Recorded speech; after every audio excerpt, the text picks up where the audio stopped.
Pencatut nama Raffi Ahmad, Medina Zain minta masalah tak dilaporkan ke polisi.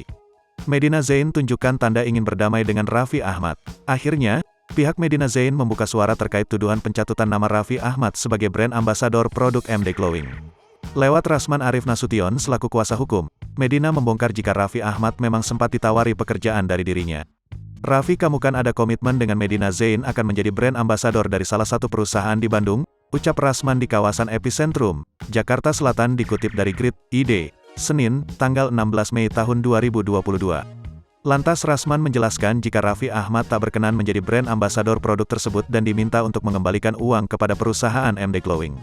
Hal ini disampaikan Rasman atas informasi yang diperoleh dari keluarga Medina Zain. Tapi Raffi tidak berkenan jadi brand ambasador, terangnya. Sudah kembali ditransfer oleh Raffi kepada MD Glowing, sambung Rasman. Karena uang DP sebagai brand ambasador produk kecantikan MD Glowing sudah ditransfer Raffi kembali ke pihaknya, ia merasa permasalahan tersebut sudah selesai. Yakin sudah tak ada masalah. Lewat kuasa hukumnya, Medina Zain pun berani mengundang Raffi Ahmad untuk menyelesaikan kesalahpahaman di antara mereka tanpa lapor ke polisi. Seperti yang telah diberitakan sebelumnya, ayah dua anak itu memang sempat mengunjungi Polda Metro Jaya pada tanggal 11 Mei tahun 2022 lalu, guna berkonsultasi masalah dugaan pencatutan namanya oleh Medina Zain. Tolong kontak saya, supaya kami verifikasi apa saja masalah Medina Zain itu dengan keluarganya dan juga investornya, beber Rasman.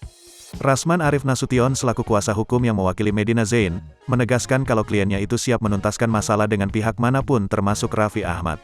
Insya Allah, kata keluarganya, seluruh masalah, ngasih uang dan lain-lain akan diselesaikan, tandas Rasman. Sebagai informasi, terbongkarnya pencatutan nama Raffi Ahmad oleh Medina Zain ini berkat Denise Chariesta yang kala itu membagikan cerita kepada publik kalau ia ditipu oleh ex-CEO MD Glowing tersebut. Selebgram itu mengatakan jika Medina Zain meminta MD Glowing membayar uang muka sebesar 500 juta rupiah sebagai balas jasa untuk Raffi Ahmad selaku brand ambasador. Tetapi uang itu juga tak pernah sampai kepada suami Nagita Slavina menurut penjelasan Denise Chariesta.